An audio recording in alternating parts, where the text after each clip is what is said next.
Panthers Nation, what up, dudes? Aaron Duncan here with the Necessary Bluntness Sports Talk. Bring you another Panthers video today. And we have breaking news as a major announcement has been made. The starting quarterback for the Carolina Panthers has been declared for tonight's game against the New England Patriots. And it is nobody other than P.J. Walker.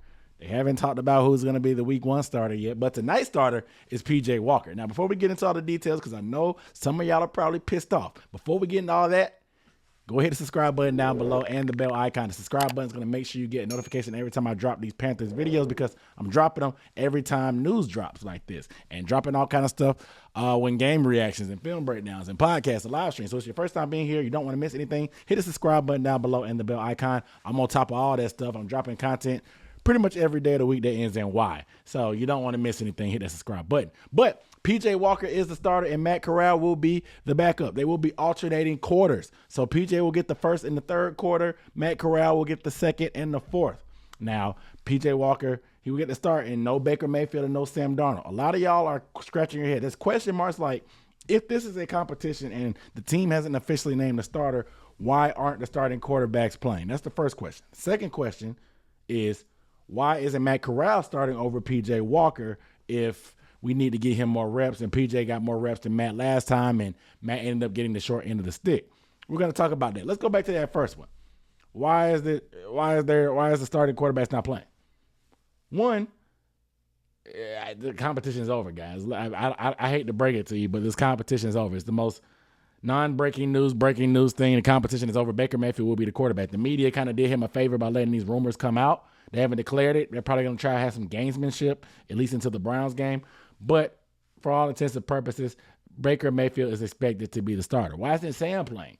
Sam's not playing because they want to get a chance for these backups to get reps. And it seems like Sam and Baker got more reps during the joint practice, even despite all the fights and everything going on with the Patriots. They got the majority of the reps. Corral and P.J. Walker didn't get much at all, so they're getting their full swing of live action tonight, on Friday's game. So that makes sense to me. Now, when it comes to these two guys, why isn't Matt Corral getting the start? Or why are they even alternating quarters in the first place? Matt Corral's not getting the start because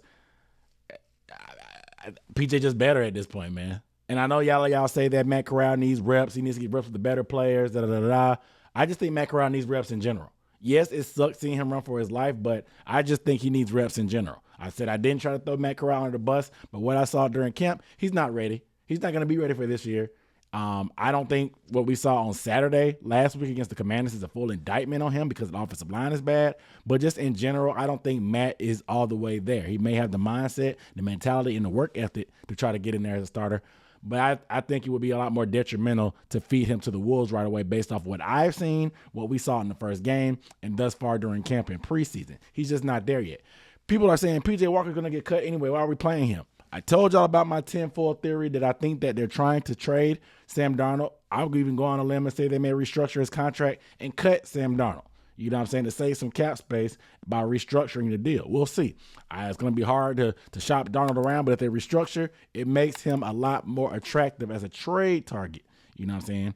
A lot of people think they're just boosting up PJ's trade value, and that's also a good idea. But at the same time, the NFL knows that Panthers aren't going to keep 4 quarterbacks. They know they're not going to cut Matt Corral because they just traded for him, and they know they're not going to cut Baker Mayfield, obviously, because he'll be the starter. And Sam Darnold's pretty much sticking around because of that salary cap unless they do something crazy to restructure.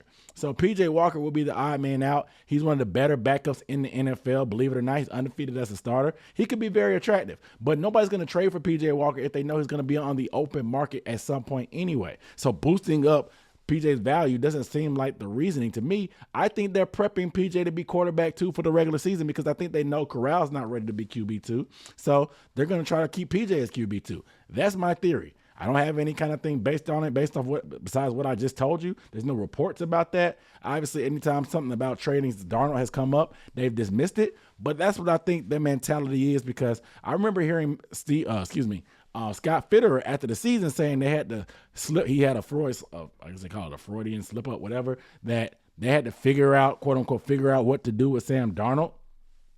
So it seems like something's been trying to work. It's just been unsuccessful with his trade. Nevertheless, P.J. Walker will be alternated. And if you read the article and just don't go off the headlines, the thought process, because what Ben McAdoo said, they wanted to give both of these guys an opportunity to feel what it feels like to be a backup quarterback. And what they meant by that is, yes, PJ will get the start, but he'll get cold in the second quarter and have to warm up and come out for halftime and on the drop of a dime.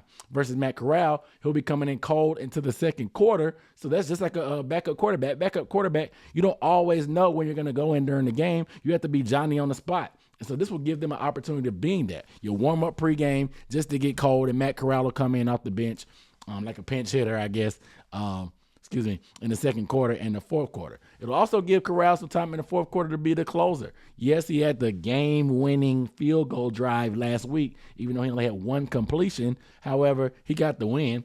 But it'll give him another time in the fourth quarter when things are tight.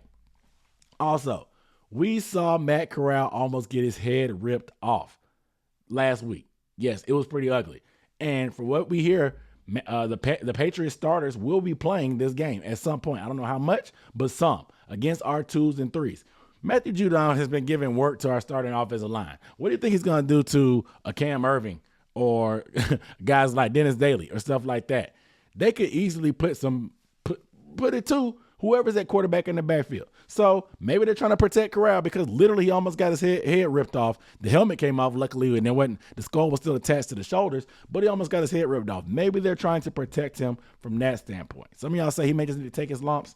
Okay, yeah, cool, but P.J. Walker has a lot more experience. He's a lot more mobile, in my opinion, than Corral, and he can make some things happen with a strong arm and just, like I said, his experience being in the league and as a starter. So I understand from whatever, and I told you guys, I'm not focusing on the micro, I'm focusing on the macro. You guys are crying over spilled milk over our backup quarterback competition. You're crying over spilled milk for a quarterback that's probably not going to see the field this year when it comes to Matt Corral because he's just not ready. Yes, I understand that he does need some development, but maybe sitting around and get any reps is good reps, like I said, in my opinion, and maybe just sitting around and watch it for most of the year. It was their plan all along as far as just a red shirt. So I'm not going to overthink this. We know who the starter is at Baker. We know who the starting offensive line is going to be with Icky and probably Brady Christensen on the left side. I'm focusing on the macro, which is going to be week 1 and how things shape up then. Now, if we start off slow because he played musical chairs with the quarterbacks, we'll see. And what happens on game 3? Do we play our starters at all after he names maybe Baker the starter next week? Do we play the starters for a little extent just to get everybody experience together? We'll see. That's something I'll be paying attention to. But you guys let me know down below in the comments how you feel about P.J. Walker getting a start and none of our top 2 quarterbacks playing at all tonight. Let me know down below in the comments. Without further ado, I'm Aaron Duncan signing off. I'll see you next time. Peace.